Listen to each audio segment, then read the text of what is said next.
예, 월요일 묵상 시간입니다. 법대로 하지 않고 사랑의 법으로 나를 대하시는 하나님의 진심을 만나라. 법대로 하지 않고 사랑의 법으로 나를 대하시는 하나님의 진심을 만나라. 자, 이런 제목으로 또 이번 주간 말씀 묵상 시작하겠습니다. 자, 우리는 지난 주간 이제 사사기의 역사와 관련된 룻기서를 살펴봤죠. 자, 그럼 오늘 이번 주간부터는 사무엘서와 관련된 역사들의 이야기를 좀 살펴볼 차례입니다. 잠깐의 이제 그 역사를 좀 되돌아보면 여호수아의 그 가나안 정복 전쟁 이후에 이제 이스라엘은 좀 가나안 땅, 그 약속의 땅, 사명의 땅의 주인이 되죠. 자, 그래서 이때가 성경적으로 본다면 정말 역사상 가장 최고의 순간이 아니었나 그렇게 생각을 합니다. 창조 이후에.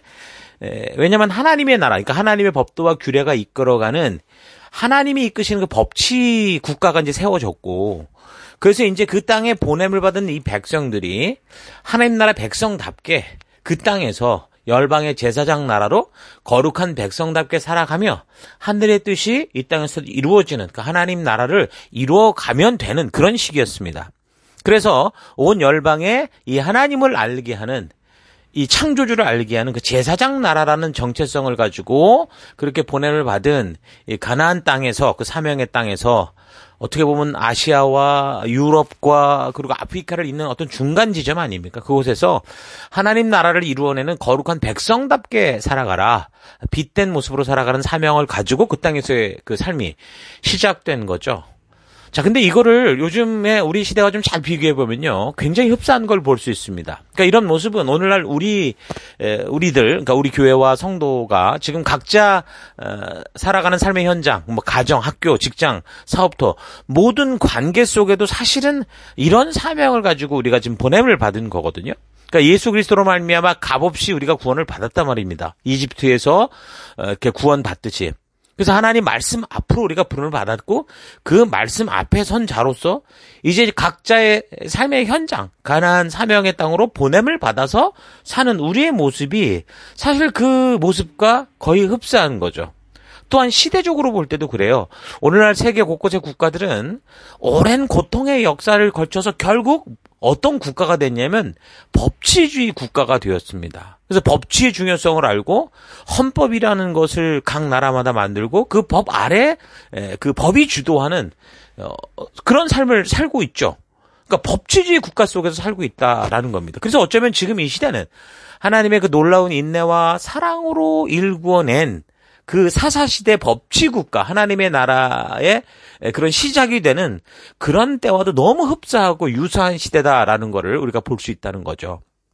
그래서 성도된 우리는 하나님이 우리를 부르신 그 부르심의 정체성을 잊지 말고, 여러분 각자의 삶의 더 곳곳에서 지금 하나님께서 하나님 백성답게 살도록 주신 그 법도와 규례의 정신, 그 가치를 따라서 빛된 모습으로 살아내는 것이 중요한 겁니다. 그게 바로 빛된 백성의 모습인 거예요. 자, 근데 역사는 보면 안타깝게도 그 역사, 너무 중요한 시간 속에서 사명의 땅 가나안에 들어간 이후 그 약속과 명령이 바르게 지켜지지 않았고, 계속해서 이제 불순종으로 인한 방황, 방탕, 이런 삶을 살아가는 그런 이제 암흑의 역사로 흘러가는 게 이제 구약이 보여주는 역사인 거죠. 자, 그래서 여호수아서 이후에 나오는 이 역사서들의 이제 그 성경에 나오는 역사서들의 주제는 한 가지라고 볼 수 있어요. 그러니까 신의 산 약속에 의하면 불순종할 때 저주가 임하고 파멸에 이르게 되는 것이 하나님의 경고였으니까 사실은 그렇게 이제 죽어가는 세계인데, 그런데 하나님께서, 사랑이 많으신 하나님께서는 그의 백성들이 그렇게 불순종하며 그냥 자기 생각에 옳은 대로 살다가 죽음으로 가는 그런 길로 그들이 가는 것을 그냥 보아두시지 않았다라는 겁니다. 참, 우리의 이런 모습들을 하나님께서 안타까워하시고 그 빗나간 백성들에게 기회를 주시죠. 사사를 보내거나 선지자들을 보내셔서 그 빗나간 죄악의 길에서 돌아와서 하나님이 세우신 그 하나님 나라 속에 그 빛과 소금답게 살아갈 수 있도록 그 자리로 계속 우리를 회복시키는 일을 하십니다. 자, 이런 역사를 보면 하나님의 마음은 참 여리신 것 같아요. 물론 나중에 심판의 때가 딱 이제 결정이 되면 아마 그 누구보다도 단호하실 건데, 그 전에 좀 한없는 그 사랑과 그 넓은 그 무한한 인내의 마음으로 우리를 계속 기다려주시고 불러주시고 돌이키시고 우리로 하여금 그 약속의 자리 하나님 나라에 서게 하시는 그런 분이신 걸 볼 때 하나님 참으로 사랑의 하나님이시고 어떻게 보면 마음이 약하신 분이시고 참 은혜의 하나님인 게 우리가 알 수 있는 거죠. 자, 그래서 여호수아서 이후 역사는 이제 다양한 역사 이야기로 전개되는 것 같지만 결국 그 각 권의 내용을 놓고 볼 때 결국 공통된 주제인 거예요. 돌아와라. 그거죠, 뭐. 거룩한 제사장 나라답게 살자. 이 땅에 너희를 있게 한 그 이유를 따라 살아가자라는 거예요. 그러니까 기회를 주시면서 그래서 하나님 나라 백성들까지 살 수 있는 그런 귀한 자리로 우리를 초대하시는 겁니다. 그 초대와 그 사랑과 그 은혜의 결과가 지금 여러분과 제가 이렇게 말씀을 듣고 말씀 가운데 나아가고자 하는 귀한 마음인 거죠. 사무엘서는 사사시대 이후 계속되는 역사의 기록으로 물론 마지막 사사이자 또 제사장이요 선지자였던 사무엘에 그 관한 이 역사와 사사시대 그러니까 법치국가에서 왕정시대로 넘어가는 그 중요한 역사 속에 나오는 두 왕들 사울과 다윗 이 사람들을 전부 사무엘이 기름 부었으니까 이런 역사적인 사실들을 보여주지만 뭐 사무엘서도 결국은 시내산 언약 이후에는 뭡니까? 결국은 하나님의 약속과 명령대로 거룩한 제사장 나라가 되어 살아갈 길에서 벗어난 그 백성들에게 돌아와라. 열방의 거룩한 제사장 나라가 되어라. 또 그렇게 살 수 있는 이 험한 세상 속에 이 어둠 속에 우리는 어떻게 살아야 되는가라는 이 이야기들을 역사의 수많은 인물들을 통해 사건들을 통해 우리에게 보여주는 거라고 볼 수 있죠. 이런 패배와 부패 역사 속에서도 하나님의 심판이 아니라 하나님의 오래 참으심으로 현재 지금을 살아가는 우리에게까지 지금 이런 기회, 회개의 기회와 회복의 기회가 계속 주어지고 있다는 거 잊지 마시고 이 역사들이 성경을 통해 보여주는 역사들이 그냥 옛날 얘기, 남의 얘기, 그랬다더라 이게 아니라 오늘 지금 이 순간 나를 애타게 부르시고 찾으시고 계신 하나님의 이야기요. 하나님과 나의 이야기다라는 거 잊지 말고 이 역사들을, 이 성경들을 살펴봤으면 좋겠어요. 자, 사무엘서는 원래 이제 히브리 구약 원본으로는요, 이게 이렇게 사무엘, 상서, 하서 이렇게 나누어 있는 게 아니라 한 권으로 되어 있습니다. 이어지는 역사니까요. 근데 BC 3세기경 그 70인역, 그러니까 최초 그리스어로 번역된 그 구약 성서 번역 과정에서 이제 이게 부피가 커져서 반으로 나눴는데 왜 커졌냐면 내용이 증가된 게 아니라 히브리 성경은 원래 모음이 없어요. 자음만 있습니다. 자, 그렇게 되어 있었었는데 이제 이 헬라어 같은 경우는 모음과 자음이 다 있으니까 그러니까 모음과 자음이 모두 표기되는 고대 그리스어로 표현되면서 이제 책의 부피가 커져서 이제 두 권으로 나뉘게 됩니다. 그래서 이제 70인역에서는 이 사무엘서와 열왕기서가 뭐 다윗 왕국의 역사 또 그 유대 왕국의 역사 이야기를 다루고 있다라는 것을 그 내용을 볼 때 사무엘서를 제1왕국기, 제2왕국기, 열왕기서를 제3왕국기, 제4왕국기 이렇게 분류했습니다. 그리고 이제 시간이 흘러서 AD 5세기 초에 로마 라틴어 역본에서는 벌게이트 버전에서는 열왕기로 이름을 이제 바꾸어서 사무엘서를 제1 열왕기, 제2 열왕기, 그리고 열왕기서는 제3, 제4 열왕기 이런 식으로 이제 명명을 하죠. 뭐 지금 말씀드린 70인역이라는 거는요. 이집트의 그 톨레미 왕조에 의해서 이게 번역이 되는 겁니다. 그 알렉산더 사후에 이집트 지역을 차지했던 왕이 이제 톨레미인데 톨레미가 이제 20여 년간 통치하다 죽고 이제 그의 아들이었던 톨레미 2세 필라델푸스라는 사람이 아버지 뒤를 이어서 왕위를 계승하게 되거든요. 근데 그동안 포로로 잡아와서 노예로 쓰고 있는 유대인들에 대해 굉장히 우호적인 입장을 취해 왔었어요. 그래서 그의 왕실 도서관 담당관이 유대인들의 율법도 왕립도서관에 소장하기 위해서 직접 수집하자 이렇게 이 왕에게 제안을 한 거죠. 그리고 또 한 사람 왕의 절친이었던 아리스타이우스라는 사람이 유대 율법서를 번역하자라는 것을 이제 또 함께 또 동조하게 되면서 이런 일이 이제 생긴 겁니다. 그래서 당시 유대 예루살렘 성전에 있던 그 대제사장 엘르아살이라는 사람에게 엄청난 양의 재물과 이제 친서를 보내는 거죠. 뭐 돈이 100달란트가 갔다고 하니까 금은 보석이. 그렇게 하면서 이제 율법서를 헬라어로 좀 번역하고자 하는 그 자신의 의지, 그 정확한 번역을 위해서 뭐 각 지파들마다 장로 6명씩 좀 선발해서 좀 보내달라 이렇게 요구를 하죠. 그래서 제사장들을 포함한 장로, 그러니까 원로회의를 거쳐서 이제 그게 수락이 되고, 그래서 이제 이집트 왕 톨레미 2세 필라델푸스에게 답장을 보냅니다. 그래서 이제 각 지파 12지파에서 선출된 이 72명의 장로들과 이제 율법서를 애굽으로 보낸 거예요. 이들이 갔을 때 이제 굉장한 환대를 받았다고 그러죠. 일주일 동안 계속되는 환영 잔치가 있었다고 그랬고, 또 이제 이 여러 애굽 학자들과 뭐 철학자들일 수 있겠죠. 어쨌든 이런 성경에 나온 여러 주제를 가지고 대담을 나눴다. 뭐 그렇게 얘기를 합니다. 그래서 톨레미 왕은 뭐 그 당시 율법서를 보고 기쁨의 눈물을 흘렸다라고도 적고 있습니다. 자, 그래서 드디어 그들은 히브리어로 된 율법서를 헬라어로 이제 번역하기 시작한 거죠.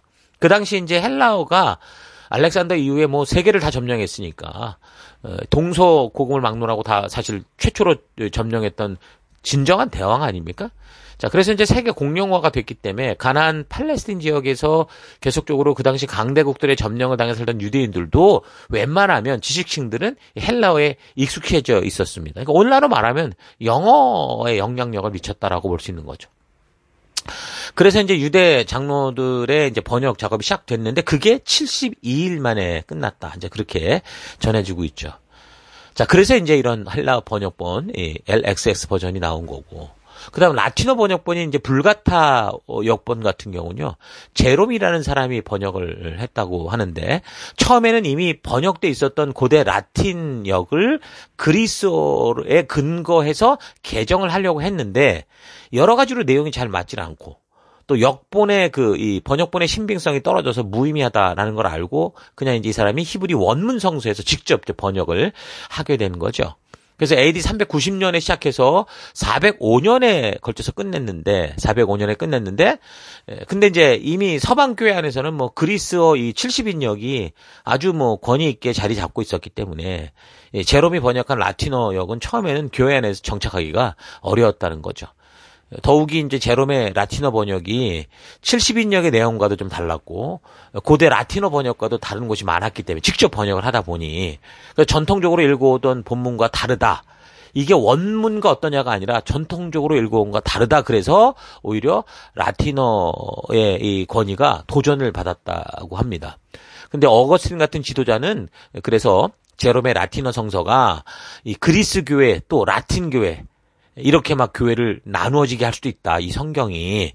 그래서 두려워하기도 했다고 하죠. 그러나 결국 이 제롬의 새 라틴어역의 우수성이 이제 인정을 받게 되기까지는 많은 세월이 걸려서 이제 그게 되는데 8세기 가서야 이제 비로소 제롬의 번역은 라틴어 불가타 이 번역이 돼서 라틴어 번역이 돼서 종교 개혁 때까지 이제 서방 교회의 성서로 그렇게 이제 자리 잡게 됩니다.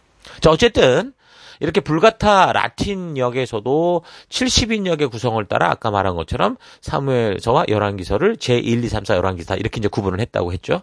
시간이 흐르면서 이제 우리는 어떤 성경을 똑같은 내용인데 사무엘상 하로 나뉘어지고 열왕기상 하로 나뉘어진 이 성경을 지금 우리는 보고 있는 겁니다. 자, 그리고 사무엘서의 저자는요, 탈무드에 의하면 사무엘이 자기 이름을 지닌 책과, 그러니까 사무엘서와 사사기, 룻기서를 썼다 이렇게 기록하고 있어서 보편적으로는 그냥 저자가 사무엘이다 그렇게 생각을 했었죠.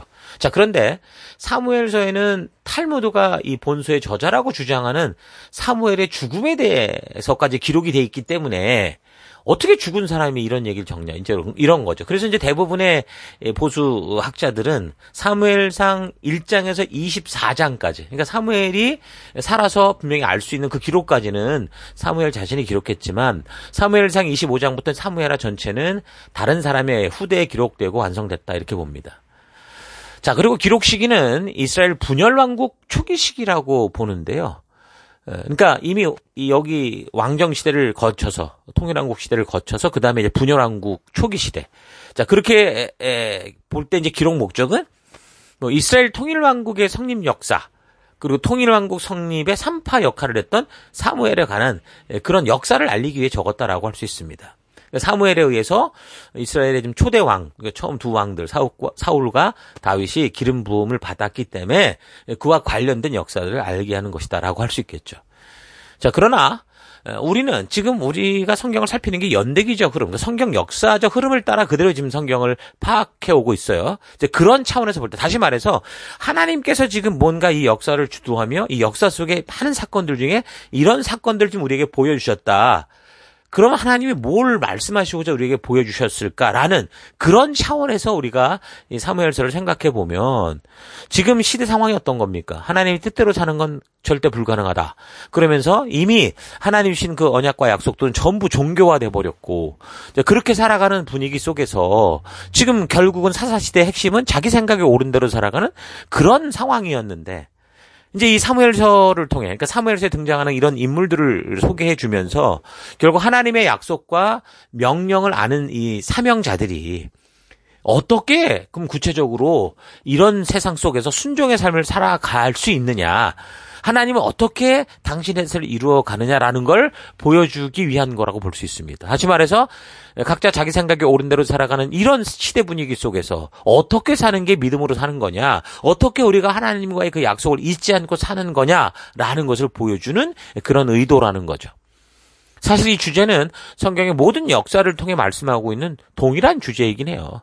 결국 룻기의 이야기도 그런 거고요. 이미 하나님의 부르심을 받고 사명의 땅으로 보냄을 받은 이 사람들이 그 하나님의 뜻과는 전혀 다른 자기 생각에 옳은 대로 살아가는 하나님의 뜻을 전부 종교화시켜버린 이런 세상 속에서 성도로 부름받은 우리가 어떻게 이 현실 속에서 믿음으로 살아갈 것이냐라는 거를 보여주는 것. 그게 이제 사무엘서를 통해 보이는 어떤 기록 목적이고 하나님 주시는 어떤 하나님의 마음을 알게 하시고자 하는 의도다라고 우리가 볼 수 있겠습니다. 자, 그래서 이제 우리가 사무엘서의 역사를 읽으며 주의 깊게 주목하고 생각해 볼 거는 하나님과의 약속과 명령을 무시하고 살아가는 이 시대 속에서 전지하신 하나님은 어떻게 이렇게 다 망가진 세상 속에서 변함없이 당신의 뜻, 당신의 언약과 약속을 이루어 가시는가. 하나님이 일하시는 건 뭐 전지전능한 능력으로 막 어거지로 일하는 게 아니니까 자유의지를 가진 이 수많은 사람들이 만들어내는 정말 우리로선 상상할 수 없이 복잡해지는 역사 속에서 하나님은 그럼에도 불구하고 어떻게 당신의 뜻을 이루어 가시느냐, 이런 관점을 우리가 초점으로 잘 생각하며 봐야 된다라는 거죠. 하나님께서 생각대로 되지 않으니까 그냥 전능한 능력을 동원해서 막 강제적으로 역사를 조작하고 만들고 뭐 다시 끊어내고 뭐 붙이고 이렇게 하는 게 아니고, 뭐 막 너무 이제 막 말을 안 들으니까 사람들 저주하고 파멸시키고 이런 게 아니고, 만약에 그런 식으로 하나님이 역사를 이끄는 게 아니라면 그럼 하나님의 약속과 명령은 그 무시되고 외면당하는 그럼 이런 난장판이 된 세상 속에서 하나님이 어떻게 사역하시는 것일까라는 것을 우리가 이 사무엘서를 비롯한 이 성경을 통해 역사서, 선지서, 예언서 모든 성경의 각 권을 통해서 우리는 이 사실을 우리가 살펴가야 되는 거죠. 뭐 이번 주에 나누겠지만 한나와 같이 이 불가능해 보이는 상황, 환경, 불순종한 사람들과 같은 저주를 받은 이런 삶을 통해서 한나와 같이 정말 어떻게 그 일들을 하나님이 이루셔 가는가, 한나를 통해 이런 거를 통해 정말 하나님의 진정한 의도, 하나님의 뜻을 우리가 분명히 이제 만날 수 있게 될 겁니다. 늘 말하지만 성경을 읽을 때 하나님의 진심을 만날 수 있을 때까지 읽어야 된다 그랬죠. 그러니까 성경을 읽으면서 하나님의 마음, 이렇게 말씀하신 하나님의 의도, 진심을 보려면 지금 하나님과의 그 명령과 약속이 무시되고 하나님께서 외면당하는 상황에서 하나님은 어떻게 이르시는가라는 이런 이 안목을 가지고 봐야 돼요.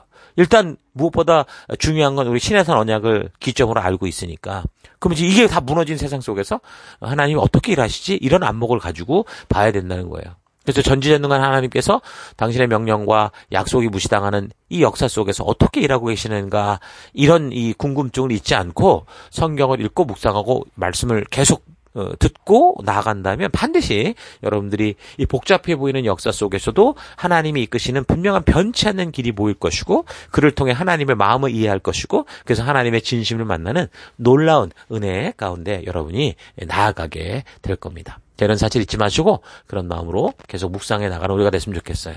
자, 오늘 하루 내가 이렇게 건강하게 이 세상 속에서 살아갈 수 있는 게 이게 과연 당연한 건지, 아니면 지금 하나님의 은혜와 사랑과 오래 참으심의 결과인지 여러분 성경과 역사를 통해 좀 차분히 되돌아볼 수 있기를 바랍니다. 시내산 언약대로 한다면 우리가 하나님과의 언약대로 살지 않을 때 그 결과는 심판과 패망이에요.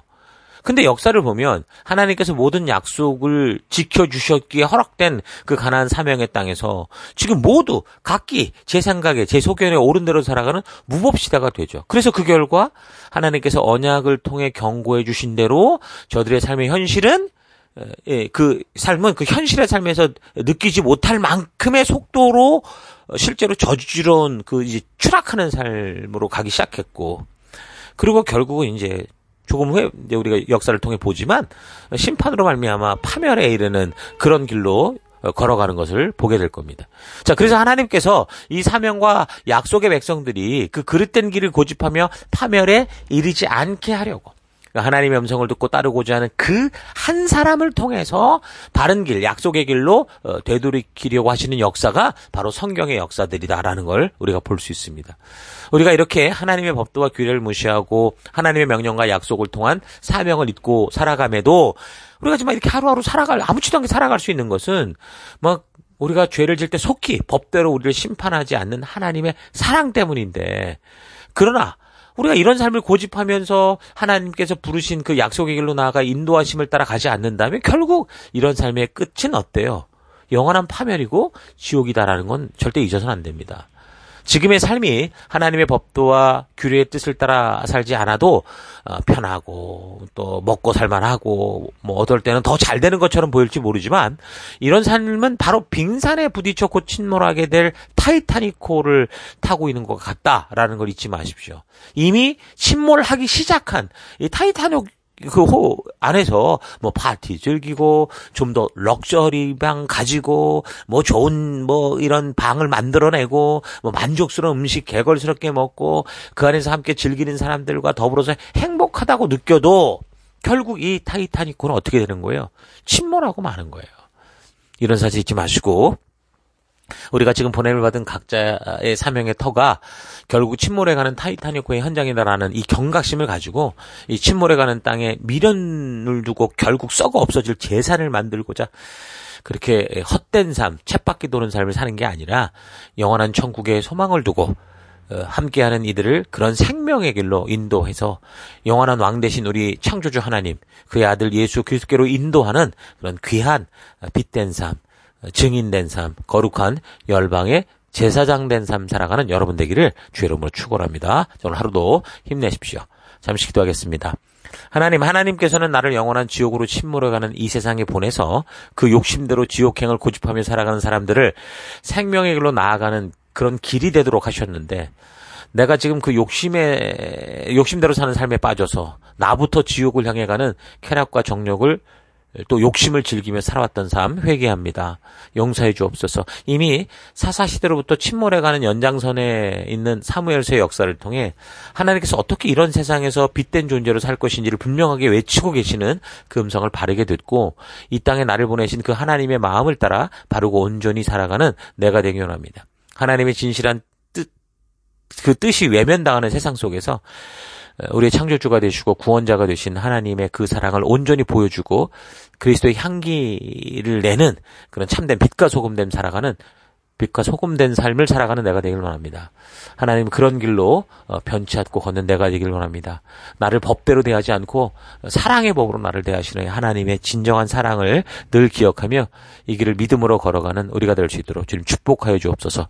그 길 걷기 원합니다. 함께 하시면 감사드리고 예수님 이름으로 기도했습니다. 아멘.